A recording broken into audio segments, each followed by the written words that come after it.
राधा। दोस्तों, आज की कहानी का शीर्षक है राधा।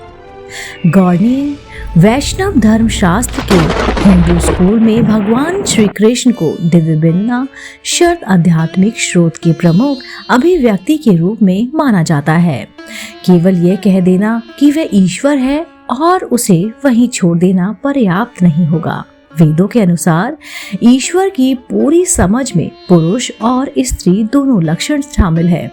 वास्तविकता की सर्वोच्च अभिव्यक्ति के रूप में भगवान कृष्ण को देवी राधा के बिना अधूरा कहा जाता है, जिन्हें उनकी महिला समकक्ष के रूप में देखा जाता है। राधा रानी कौन थी, आइए जानते हैं। राधा को हिंदू धर्म में एक देवी और भगवान श्री कृष्ण की प्राथमिक साथी माना जाता है। उन्हें करुणा, प्रेम, संवेदनशीलता और भक्ति की देवी के रूप में भी सम्मानित किया जाता है। उन्हें गोपी नेता यानी कि दूध वाली के रूप में चित्रित किया गया है। वह एक सर्वोच्च देवी हैं, जिन्हें राधा रानी के नाम से भी जाना जाता है, जो राधा कृष्ण के स्वर्गीय घर गोलोक में निवास करती हैं। उन्हें कृष्ण की आंतरिक शक्ति और स्त्री समकक्ष के रूप में भी जाना जाता है। ऐसा माना जाता है कि वह कृष्ण के सभी अवतारों में उनके साथ थी। आध्यात्मिक उन्नति और परमात्मा के साथ मिलन की मानवीय इच्छा राधा के प्रेम और कृष्ण के लिए लालसा का प्रतीक है, जिन्हें मानव आत्मा के लिए एक स्वरूप के रूप में देखा जाता है। भगवान कृष्ण के साथ उनकी रास लीला नृत्य को कई साहित्य कार्यक्रम में भी साथ साथ कई प्रदर्शनकारी कला रूप में भी इसे प्रेरित करने का श्रेय दिया जाता है। माना ये भी जाता है कि लक्ष्मी ने राधा का रूप धारण किया था। रुक्मणी को मुख्य रूप से भगवान कृष्ण की पत्नी के रूप में माना जाता था। इस तथ्य के बावजूद कि उन्हें देवी की उपाधि दी गई है, राधा को एक देवी के स्तर तक ऊंचा किया गया था और श्री कृष्ण के प्रति उनके अविश्वसनीय प्रेम और भक्ति के कारण भारतीय मंदिरों में भगवान श्री कृष्ण के साथ उनकी पूजा आज भी होती है। हिंदू शास्त्र में देवी राधा की उत्पत्ति, जी हाँ, वेदों के संबंध में कभी भी राधा या कृष्ण का उल्लेख नहीं किया गया है। भले ही वेदों में एक चरवाहे का उल्लेख किया गया है जो 3000 वर्ष से अधिक पुराने हैं।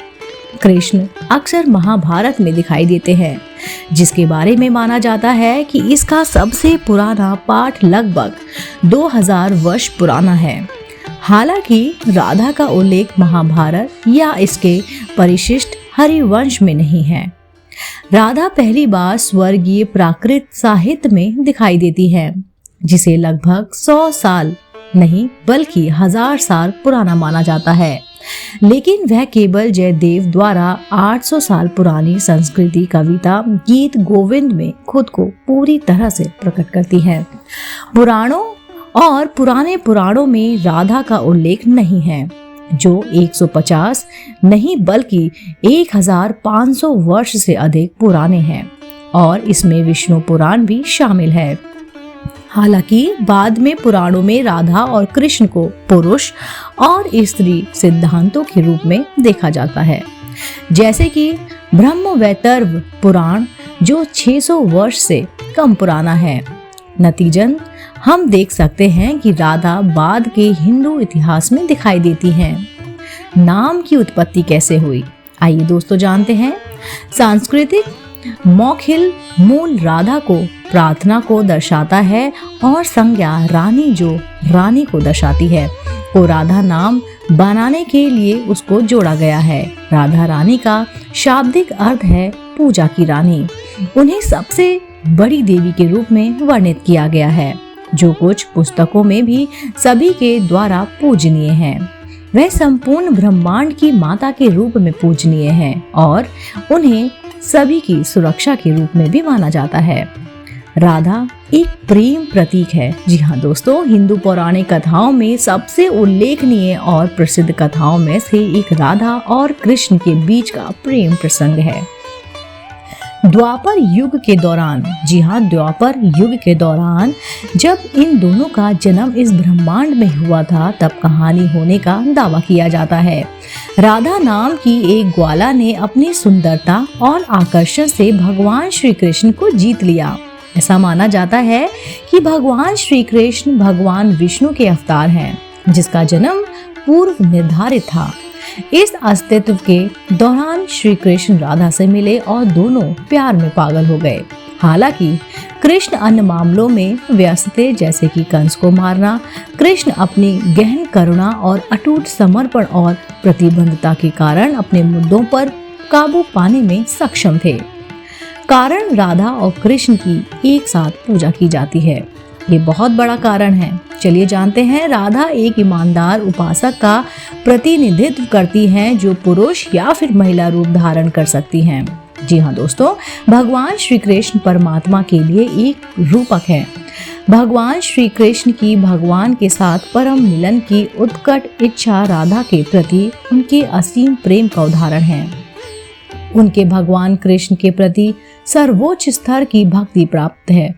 वह भगवान की शीर्ष उपासक बन गई। आजकल राधा और कृष्ण को एक इकाई के रूप में माना जाता है, इस तथ्य के बावजूद कि वह उनकी पत्नी नहीं थी। उनके गहन प्रेम ने उन्हें हमेशा हमेशा के लिए एक साथ बांध दिया। राधा कृष्ण का एक आवश्यक घटक भी है। देवी राधा, हिंदू धर्म में राधा को देवी का दर्जा प्राप्त था। राधा ने भगवान श्री कृष्ण के प्रति अपने अटूट प्रेम और भक्ति के कारण इस योग पद को प्राप्त किया। आज देवी राधा भारत भर के मंदिरों में किसी भी अन्य देवता की तरह ही पूजनीय है। देवी राधा के बारे में आम कथाएं क्या हैं? राधा और कृष्ण के अटूट प्रेम को दर्शाने वाली कहानियों के इर्द गिर्द कहानियां विकसित हुई हैं। राधा और कृष्ण को कई कहानियों में एक दूसरे के लिए मजबूत प्रेम के रूप में दिखाया गया है। राधा भगवान श्री कृष्ण की भक्ति के प्रति अपनी प्रतिबद्धता में ईमानदार हैं। यहाँ कुछ कहानियां हैं जो एक दूसरे के लिए उनके प्यार को दर्शाती हैं, जैसे कि गरम दूध। जी हाँ दोस्तों, राधा भगवान कृष्ण की पत्नी नहीं थी, लेकिन कृष्ण के लिए राधा के अंतहीन और अथाह प्रेम के उनकी पत्नियों को उनसे ईर्ष्या की। उन्होंने एक बार बैठकर राधा को नरक से निकालने की योजना बनाई। उन्होंने एक कटोरी गरम गरम दूध भर कर दे दिया।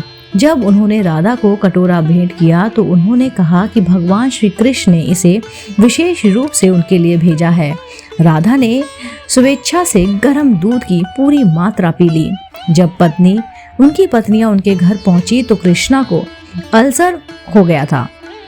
इससे सिद्ध होता है कि राधा के कण कण में भगवान श्री कृष्ण विद्यमान हैं। इस वजह से कृष्ण वह थे जिन्हें राधा के बजाय गर्म दूध से नुकसान पहुंचा। उसने अंत में उनके लिए उनकी सारी पीड़ा सहन करने का विकल्प चुना। दोस्तों, उम्मीद करती हूँ आपको कहानी राधा जरूर पसंद आई होगी। अगर आप ऐसे ही धार्मिक पौराणिक कहानी कथाएं सुनना पसंद करते हैं तो आप मेरे चैनल आध्यात्मिक कहानियों को तुरंत से लाइक कीजिए, शेयर कीजिए और सब्सक्राइब कीजिए। मैं जल्दी ही मिलती हूँ नई रोचक जानकारी और कहानियों के साथ। आप देख रहे थे आपका अपना पसंदीदा यूट्यूब चैनल आध्यात्मिक कहानियाँ।